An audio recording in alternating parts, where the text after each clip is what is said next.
two Time Lords, both looking for something they'll never find on Gallifrey, hoping to find themselves and so much more, stolen away into intrigue and adventure, all according to plan.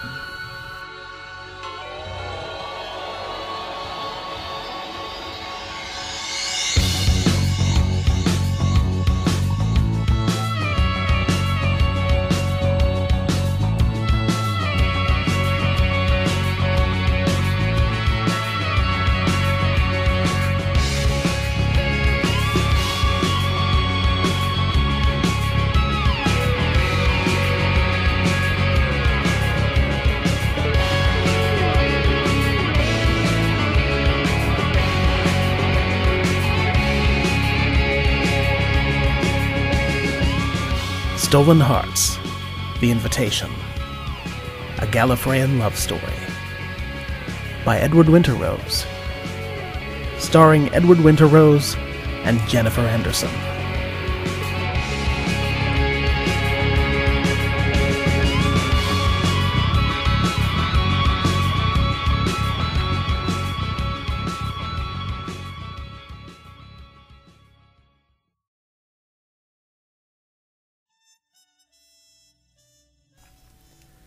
He gasped his way awake and saw those same eyes, felt that same hand against his cheek.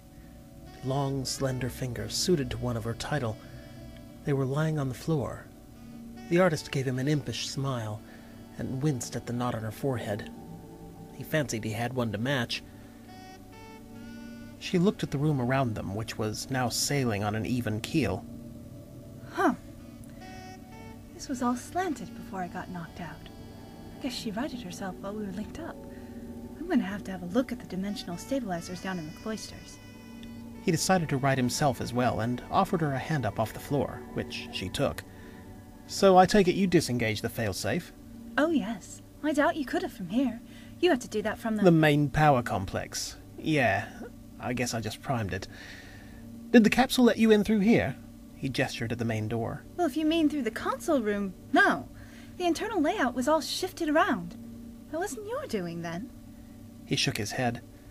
I came in through a room like this, but it didn't have a console. It was almost like a back door or something.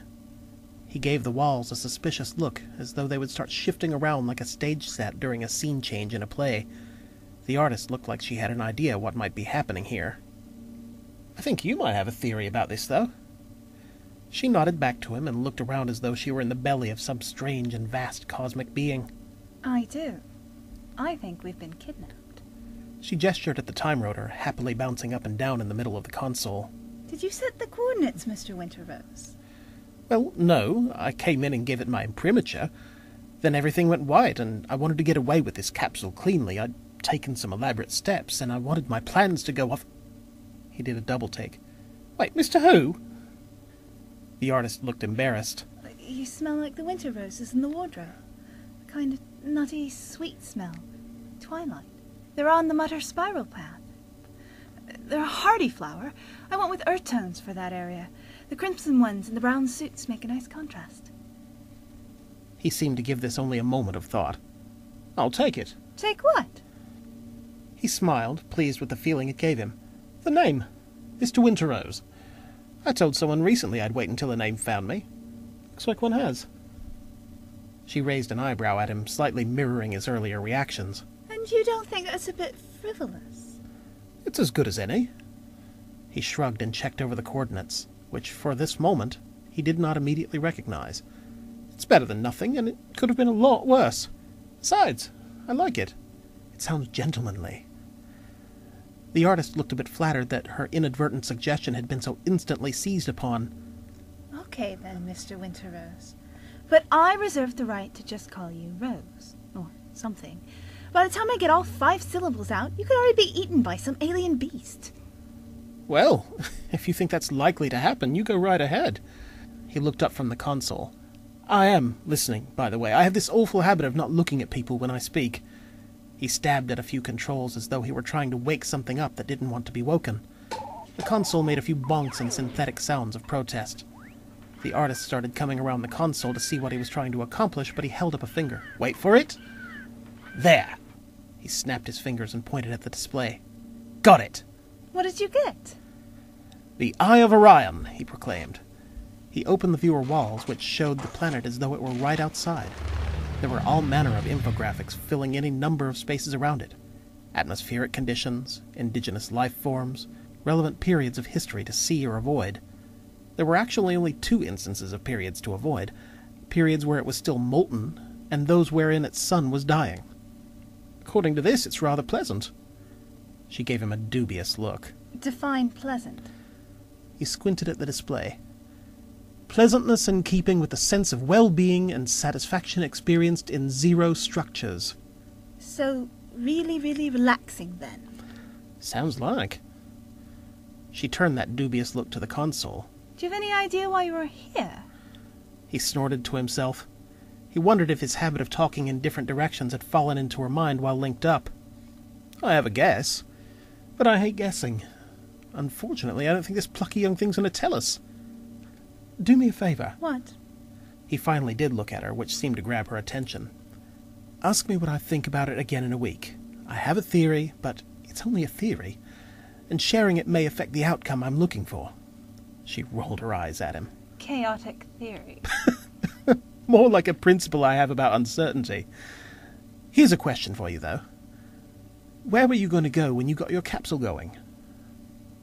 The artist blinked as if she'd been asked if she could count to 5, and realized she'd forgotten how. I hadn't gotten that far. I was going away, I guess.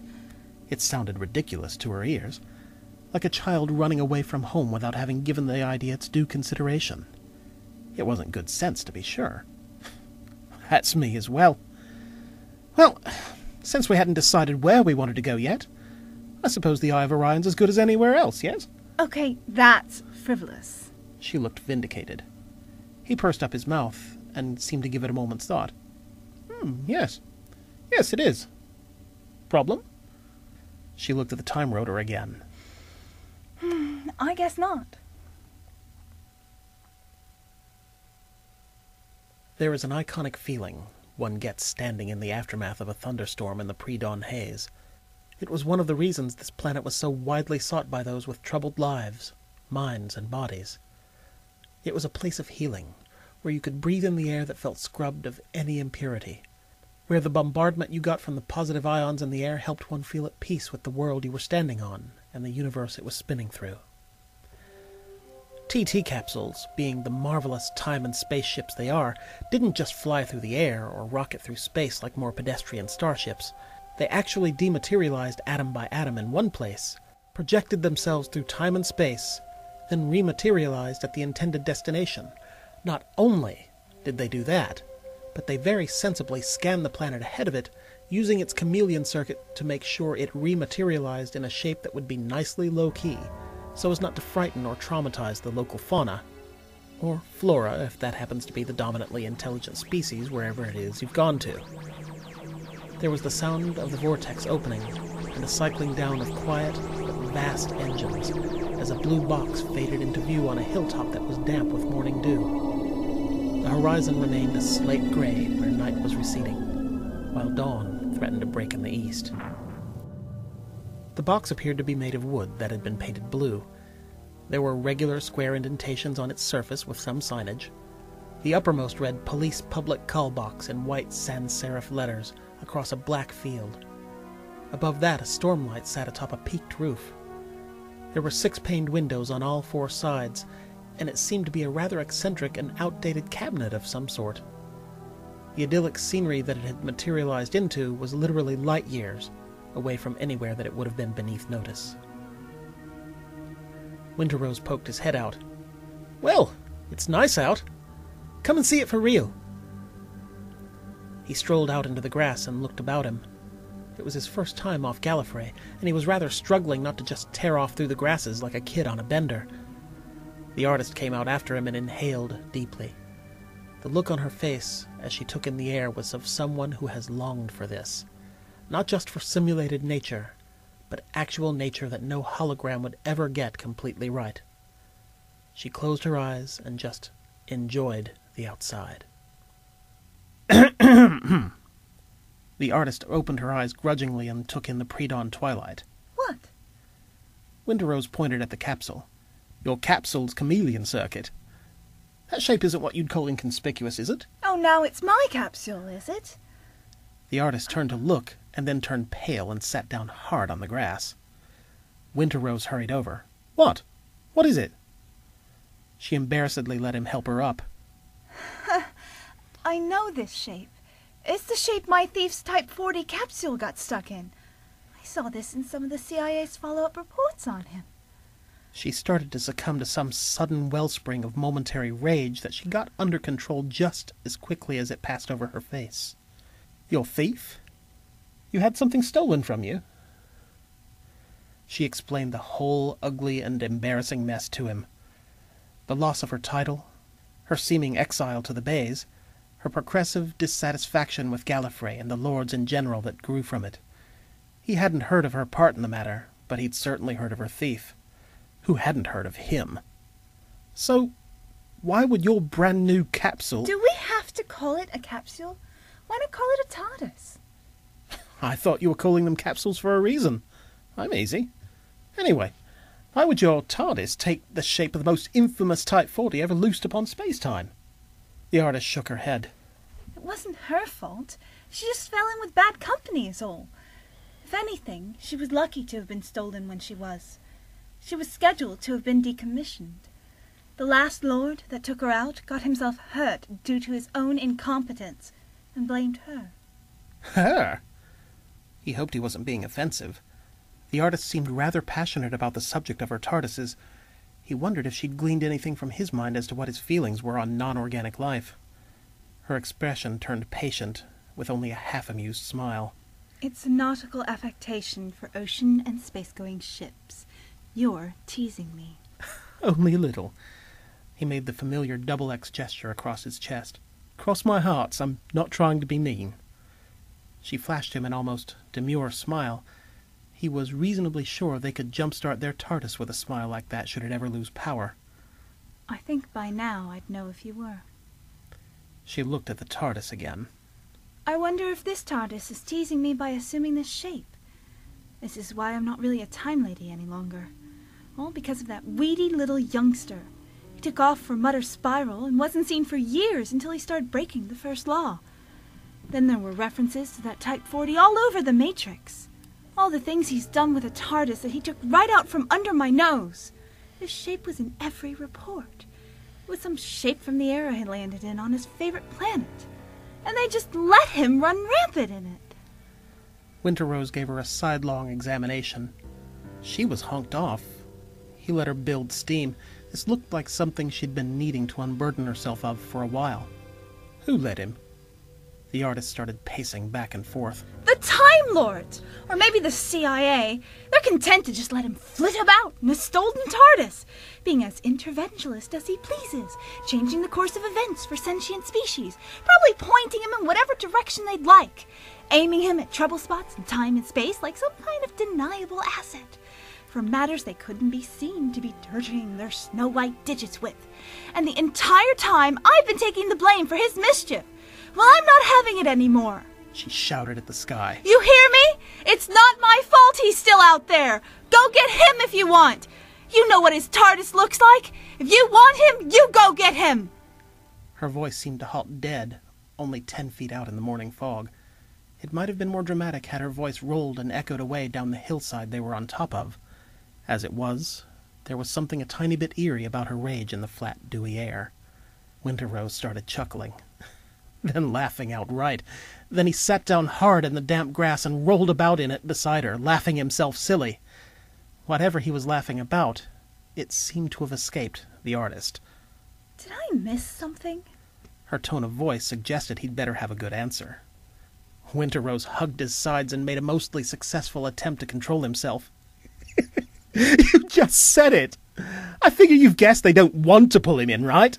If they wanted him back, they'd have him, right? That's been the popular rumor for years now. So what? He gestured expansively at their TARDIS. Well, there you go, then. What better shape to take to remain nicely inconspicuous? You take the shape of the one machine in all of space-time that you know the Time Lords aren't interested in reeling in.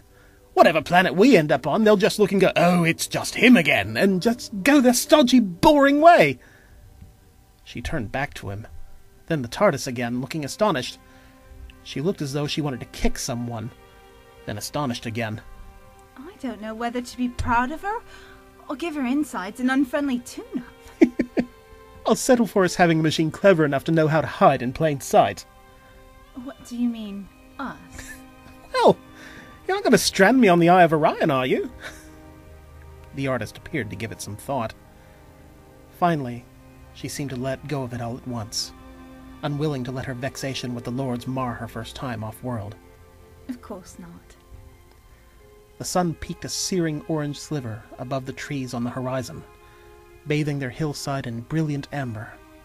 It shone from the artist's hair as though she'd been dipped head-first in molten gold. Clothed in the morning dew, she was dazzling. Chalk up another point for his secret theory, then.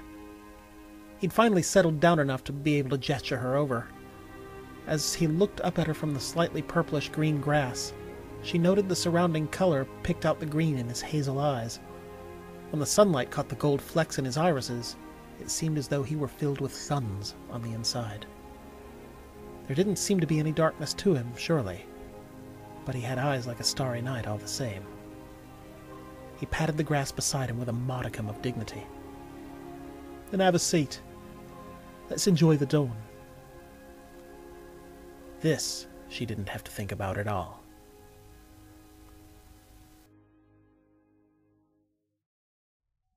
The next day was something of an initial lesson in local times. They'd left Gallifrey during an evening shift change to maximize possibilities of not getting caught. Winterrose chuckled to himself. Putting it like that, it sounded as though they'd escaped from a prison, which, to some effect, they had. In any case, in a matter of 2 or 3 hours of relative time, they'd gone from late evening to early dawn. He supposed they'd need some time to adjust to a traveler's schedule instead of a normal diurnal or nocturnal one. These things came eventually, and as far as he was aware, they had plenty of time. All the time in the worlds. The reality of that crashed down upon them in the middle of a miles-long hike through the countryside in mid-afternoon, which found them both suddenly exhausted. It was a longer and more leisurely walk back through the purple grass.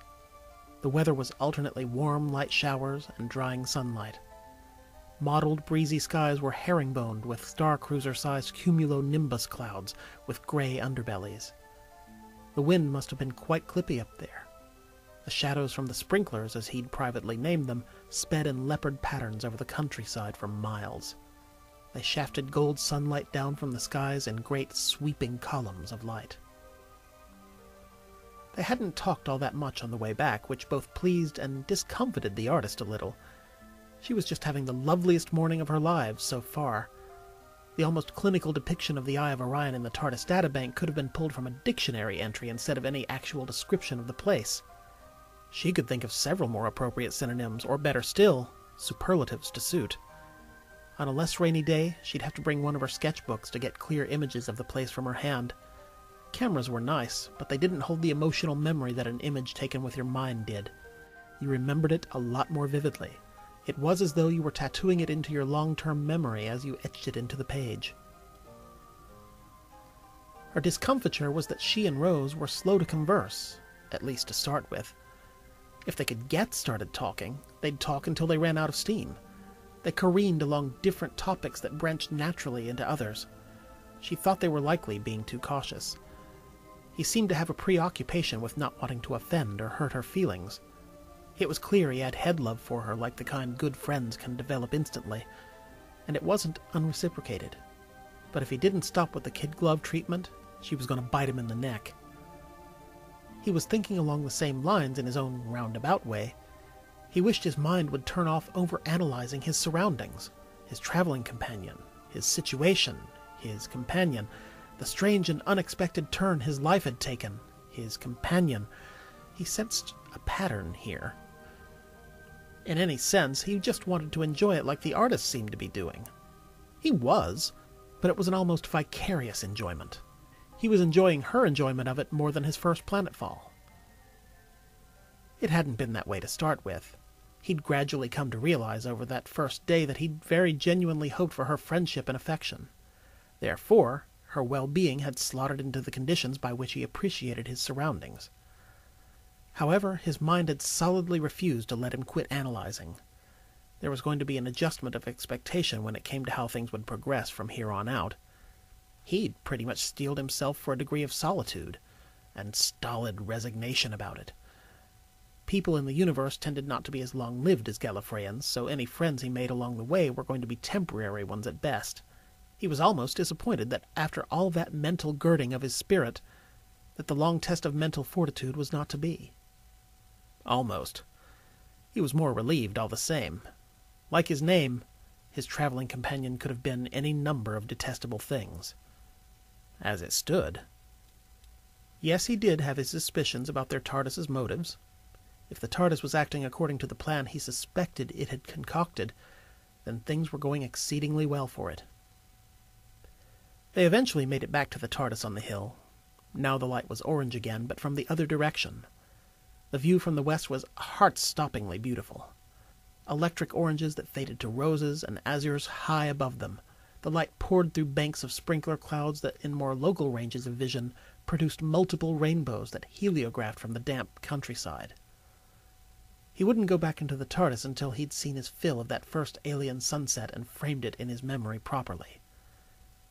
He'd reached his hand out to hers, and they'd stood like that a while, transfixed by light. It wasn't grudgingly that they went back inside, though he did set the lights and walls to soft muted tones and transparency so they could watch the world outside. He noted with distaste that the console room could use some furniture, some place to sit and rest instead of being on one's feet, especially after tramping up and down the landscape. He removed his shoes and damp socks and was surprised to find the floor was warm.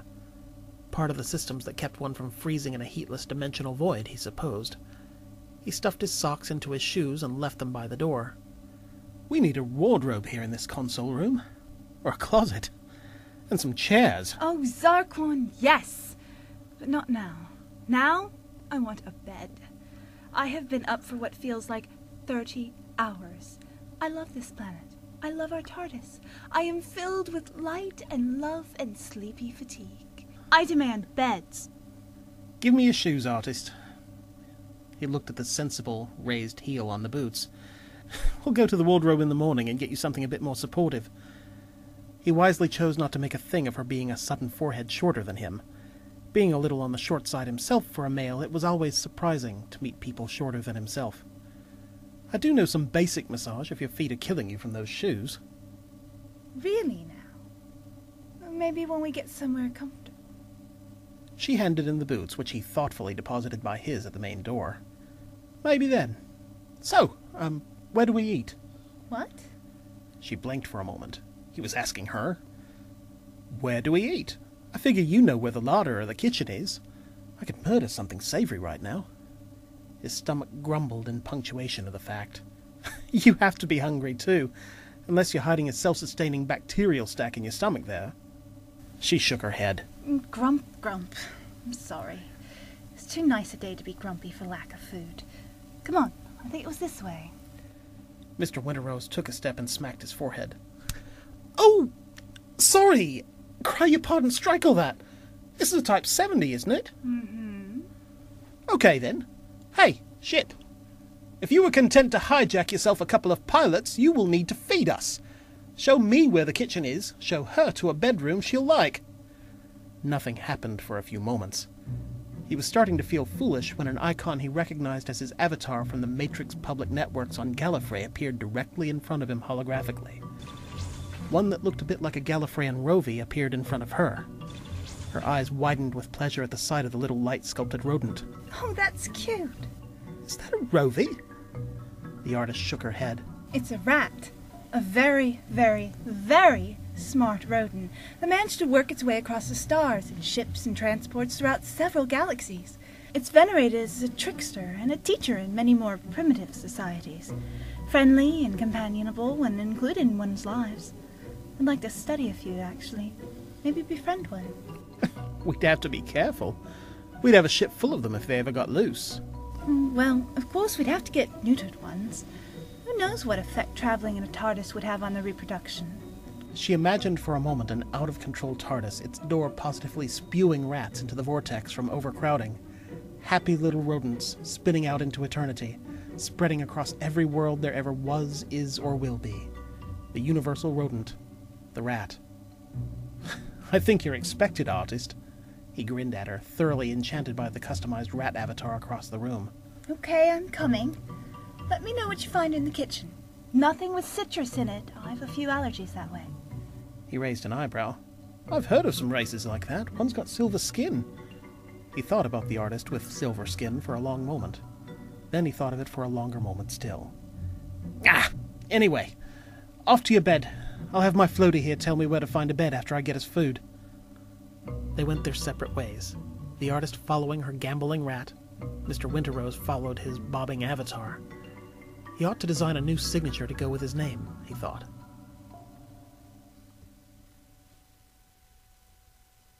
He followed his own avatar through the halls a very short way. There seemed to be no more of this interior reconfiguration in order to get him places. He was entirely fine with that. It wasn't practical to memorizing the layout of one's own ship if its blueprint was constantly in flux. It made for a longer commute between places inside, true, but that was preferable to being lost inside your own TARDIS. These things could go on forever. He came to a double door done in looping whorls of cherry wood and frosted glass, with pinstriped patterns that opened onto a veranda of red and black brickwork and vines. The impression was of an outdoor kitchen at some rustic cliffside villa. The air was warm and dry in a way that didn't seem to harm the kitchen equipment and the cooking utensils around him. There was a distant roar from somewhere below the balcony that seemed to jut out into high air. There was the impression of a sun in the distance. It was amazing what you could do with holography. Assuming it was holography. It had to be, right? He went to a walk-in refrigerator and found it well stocked with several things. He grabbed the ingredients he needed and bounced up some Hagra biscuits. For good measure, he warmed a few tins of a dish that every planet seemed to have, with meatballs, noodles, and a Swedish cream. On Gallifrey, they called it sweetbleck. Doing up a few plates, he had a look over the veranda's balcony to see what the roar was. Under the balcony, there was a 1-mile drop from a cliffside waterfall that plummeted far out of sight, far enough that the water seemed to peter out into atomized mist over a tropical ocean.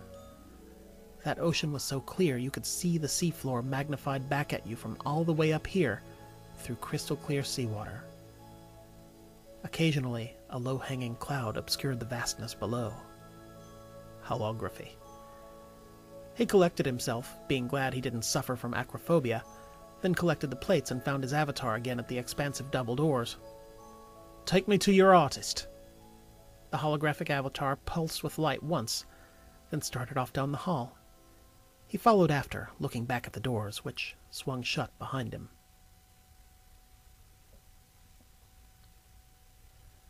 The door swung open before her. The rat had only seemed to lead her a short way. The artist had eventually come to a room that was as big around as the console room.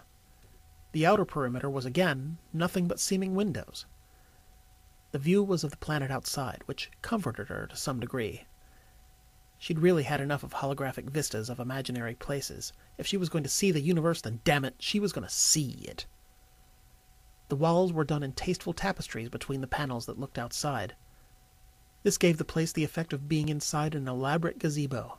The curtains were gauzy autumn colors in oranges, browns, and golds, with a large black 4-poster bed in the middle of equidistant bookshelves merely waiting to be filled. It was covered in silky, iridescent chocolate sheets and pillows. The rat ran up the side of the sheets and sat on the pillows, curled its tail around itself in a protective ring, and faded from view. The artist sat on the bed and thought for a moment. She'd have to bring in her things from... She sighed. The engine room must be where she left them in that large trunk. Oh, no, that hadn't been suspicious, wheeling about with every last sketch ever in a trunk through the Citadel. Winterrose's avatar phased in through her door, followed by a knock behind it. "I bring you food. Can I come in?" Oh, bring it quick! I'm digesting myself. He brought in the food and positioned himself at the foot of the bed, suddenly ravenous, and started munching his Hagra biscuit. "I do love what you've done with the place. I'm guessing you've no fear of heights." She blinked in momentary confusion. Oh, the kitchen. Yes, I'm not afraid of heights.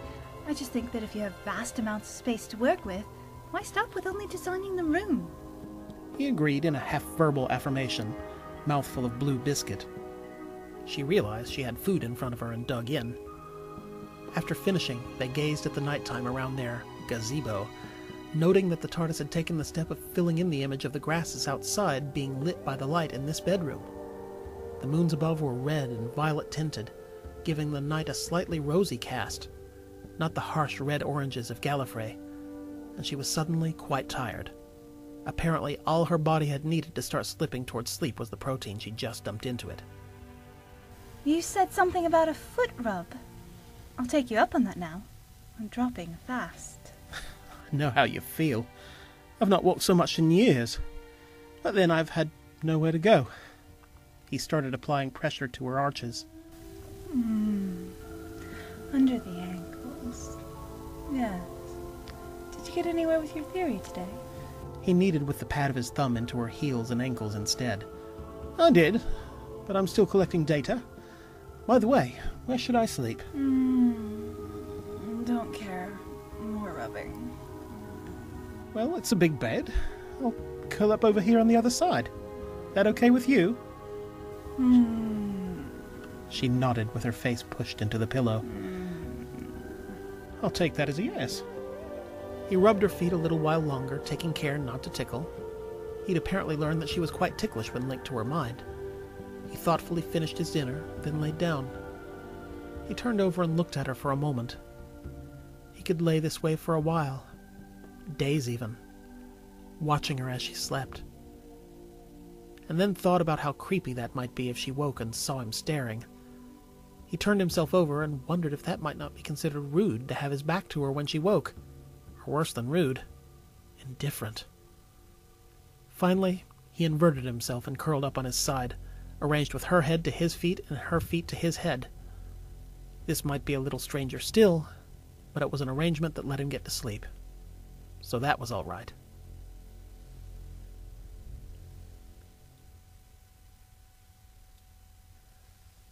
The artist was unsure how long she'd slept. It was still dark outside. The lights had thoughtfully dimmed themselves while they slept. That was fine. Most TARDISes, once primed, kept a sensor or two on the mental processes of their crew for purposes like that. She was a little surprised. It felt as though she'd slept for nearly a day. She had all the muscle stiffness of having been asleep for too many hours at a stretch. She added a stretch of her limbs to that for good measure, and turned over to get 15 more minutes, and was confronted with feet. Mr. Winterrose could be strange, sometimes. She sat up in bed and regarded him, turned over on his side and hugging a pillow to his chest while his head lay on another. A bright spot on dark sheets against the starlight. He snored gently to himself and looked remarkably untroubled. He usually wore something of a thoughtful expression. His brow tended to furrow in thought as regularly as a drive status light for an active engine. Here he looked the image of someone who was exactly where he wanted to be in existence, which, if true, she supposed made him very lucky. Few in the universe were so favored. It hardly explained why he was backwards in bed, but life was full of little mysteries. She yawned and sat up, rubbing at her eyes a little, and wondered what the relative time was. There was something off about the night time outside. She got up and walked over to the wall monitors and looked out. It took her a few moments before her brain picked up on it. They were in deep space. The ground outside had gone for a start. The grass was missing, as well as the hillside and the trees in the distance. Any trace of the lovely skies she'd seen the night before were missing as well. All that was left here was the distant, majestic swirl of the galaxy around them. Mr. Winterrose, get up. The cloister bell in the deeps of the TARDIS bonged once in solemn agreement.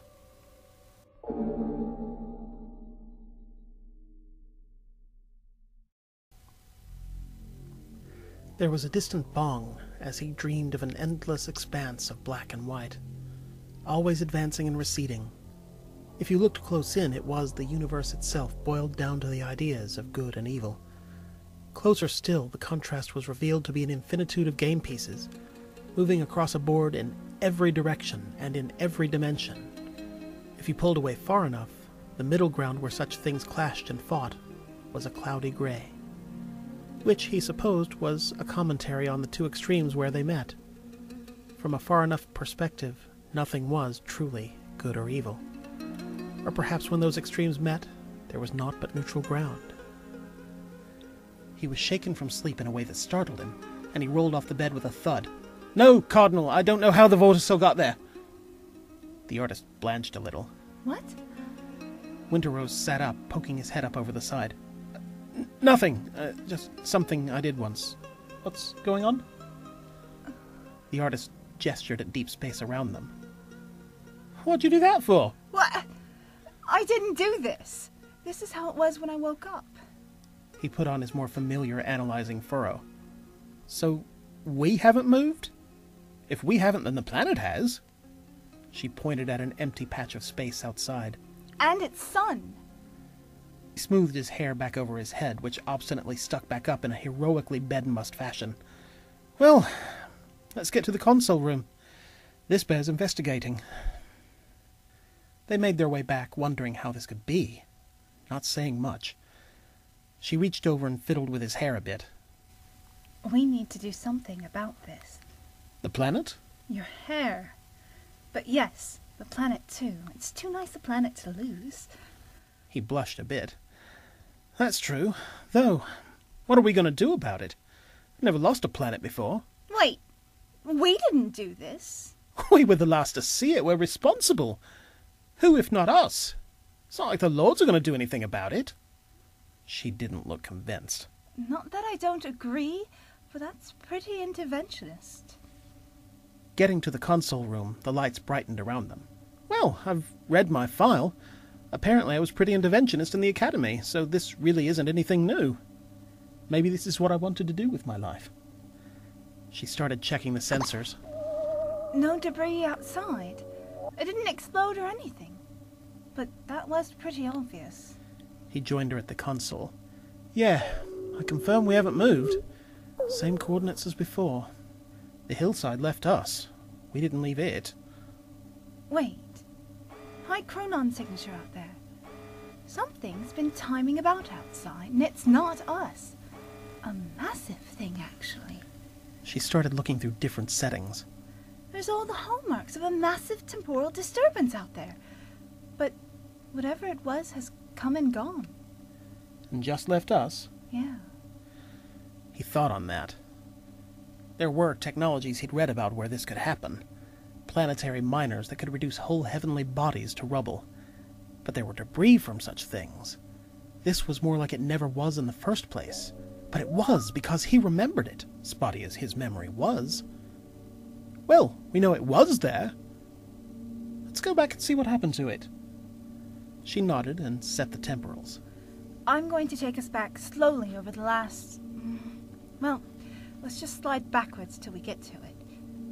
They started the engines of their TARDIS and slid backward in time. Just a bit. The column moved quietly up and down as the drives thrummed somewhere off in the cloisters. They watched the space outside for any sign of what took the planet away. Starfleets receding in reverse, passing singularities, rogue hyperdense planetoids. Nothing immediately presented itself until there was a bright, momentary flash of morning, and then nothing but space again. The engines gave an affrighted lurch. Winterrose braced. "What was that?" The artist shook her head and held up a finger. Just a minute. Going forward again. We passed it. Decelerating now. Space outside continued pregnantly to be devoid of any planet or sun as the engines cycled down into the lower thrumming ranges. They'd slowed to a mere 2 minutes per second when the flash happened again and disappeared. The artist shifted again and they started going backward in time at 2 seconds per second, ready to interrupt the drives. Winterrose wondered if she'd started forming the same conclusion he had. There wasn't much in the way of doubt at this point. They just needed to confirm it for themselves. The planet outside winked into existence, and the artist brought them to all stop. It looked much as it had yesterday, all burgeoning sunrise and pleasant morning ionization after the soft rains that fell at night. What wasn't right was the mist on the grasses. It wasn't moving. Or more to the point, it was moving, but covering the same ground over and over like a looped bit of video. Birds in the distance seemed to cover the same 2 feet over and over again, while the clouds appeared quite still. The whole of the Eye of Orion had been trapped in 2 seconds of time, like an insect in amber.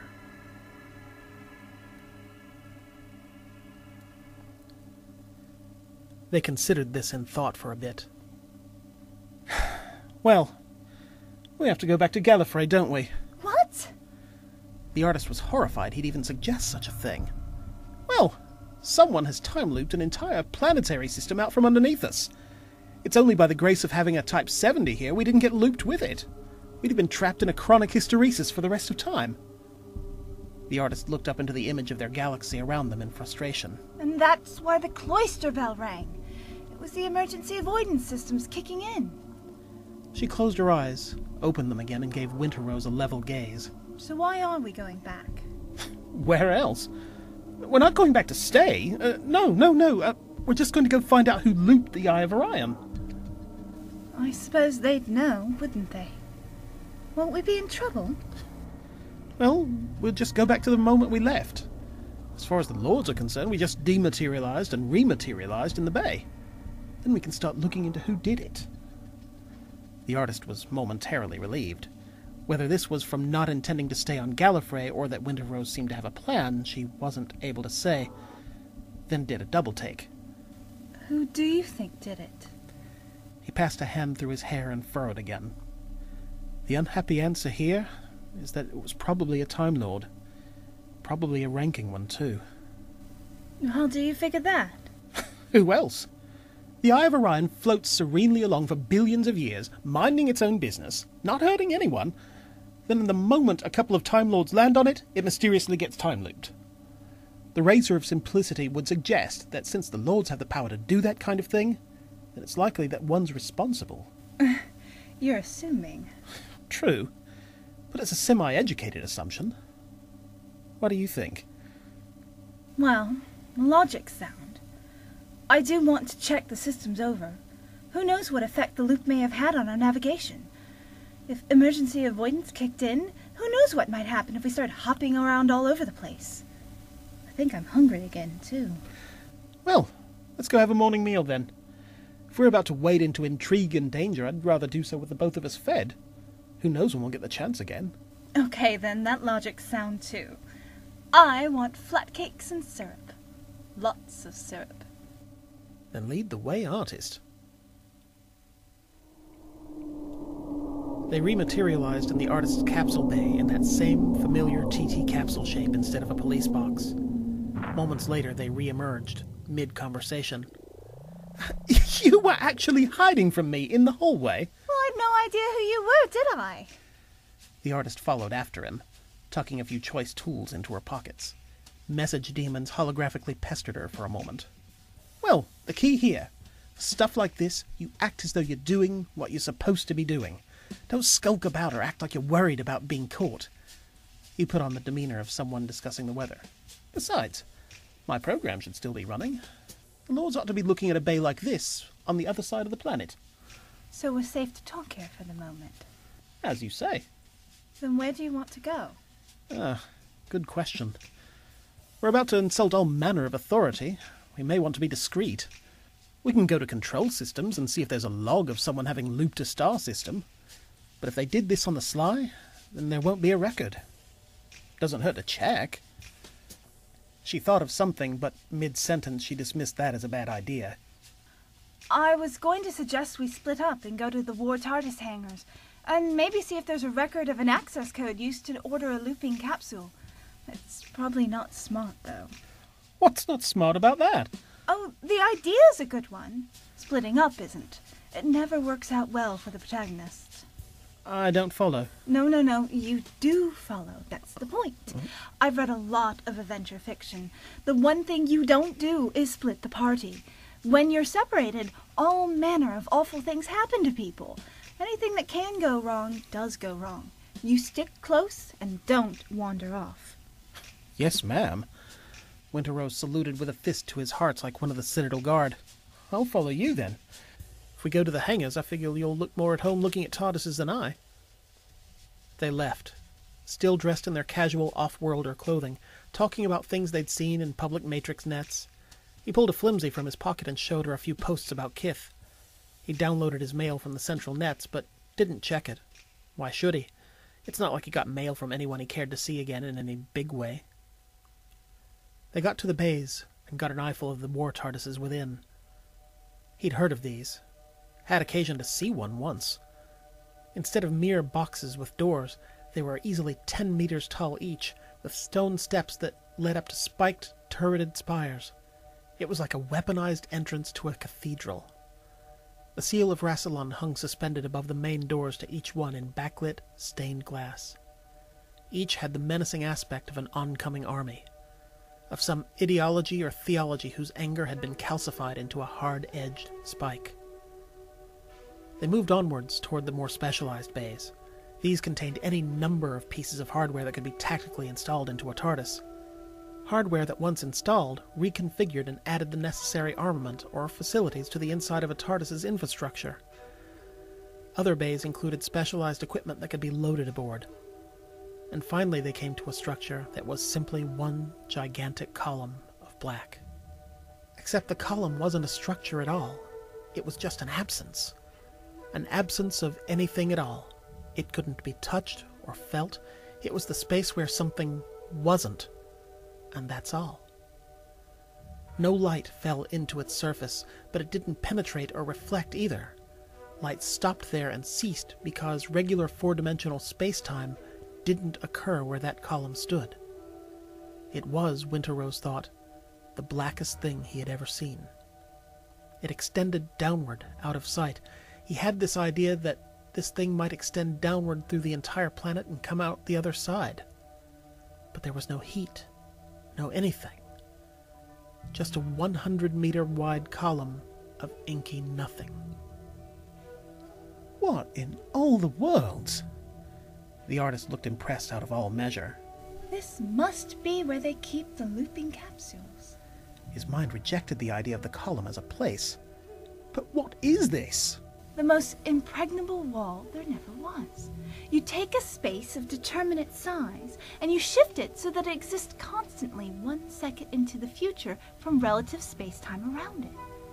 It's not looped, just displaced. I saw something like it at a symposium I went to once at the Academy. You'd want something like this for a weapon of mass destruction, like a looping capsule. Winterrose felt sick at the thought. So, they're TARDISes? No, think of them more like projectiles. Single-purpose unmanned pods with an outer configuration. Well, it wouldn't have to be big, since you wouldn't need to get in or out. I suppose you could size one down to the shape and weight of a coin if you needed to. The engines inside one are good for 1 trip and 1 trip only. Once it gets to where it's going, a program runs in its interior, reconfiguring it as one gigantic temporal generator. Then it loops as large a space as it has power for. They don't have a proper TARDIS's higher cognitive functions. He considered the idea of a projectile the size of a bean fired through the vortex, appearing in orbit above the Eye of Orion and unfurling itself into some terrible time-bending shape like a predatory insect. And then eternity of the same second forever, never knowing what happened to you if you were there. Whatever you were experiencing at that moment was prolonged for eternity. Pleasure, pain. He shivered. Fearsome. You said it. I suppose you'd have to be a high ranker indeed to use one of those. Which limits our options. We could go to the Castellan, or maybe the Chancellor, but what if one or both of them were responsible? And they'd want to know how we knew. Which lands us right back in trouble for having hijacked a brand new Type 70. Unless we have some evidence to back up our claims. We've got the data from the Orion sector and the telemetry re-recorded. But all that shows is that someone looped the eye. Not that a Gallifreyan was responsible. We need proof that one of the capsules here is missing. Assuming that one is. And for that, we need to get in there. Since the only way in or out is logically controlled from the inside, there has to be some way to signal to the inside that we need to get in. He considered, pulling out his sonic tool and looking around for a likely target. We can try up and down the bands. Infrared, sub-ether. Any interfaces we could try this on. Nothing like that here in evidence. Besides, keys can be forged, or they can fall into the wrong hands. He was more fond of the idea of biometrics, DNA scanners, Ultron energy profiles, psychic imprimaturs. You become the key. None of that oversimplified stuff from Stage 1 societies. That was something Chancellor Barusa used to say back at the Academy. There's nothing more useless than a lock with a voice print. The black void abruptly vanished, inasmuch as nothing can go away. In its place was a vanadium column of the same shape, with a single door. The artist blinked. Oh, you're kidding me! Winter Rose tried not to laugh. It makes a kind of sense. Anyone trying to guess how to get in would assume something ridiculously sophisticated. Not something as simple as a voice print lock, and even then, how would you guess the right sentence? The artist was at the same time amused and fuming, leaving her unable to be properly put out with her old teacher. Maybe if Barusa hadn't drummed that sentence into us for 5 years. Winter Rose shrugged and followed the artist in, which was a pity as the alarms chose then to go off and knock them both unconscious with a wide-burst maximum intensity EU field.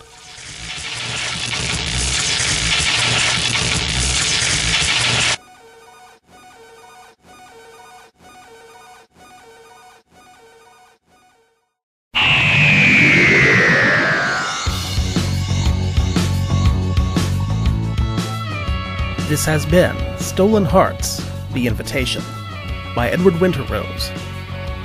You can hear Edward and Jennifer in other audio productions at www.giantgnome.com. Edward's voice acting blog can be found at iwanttoreadthisforyou.blogspot.com. Jennifer's DeviantArt page can be found at acelsus, AYCELCUS.deviantart.com.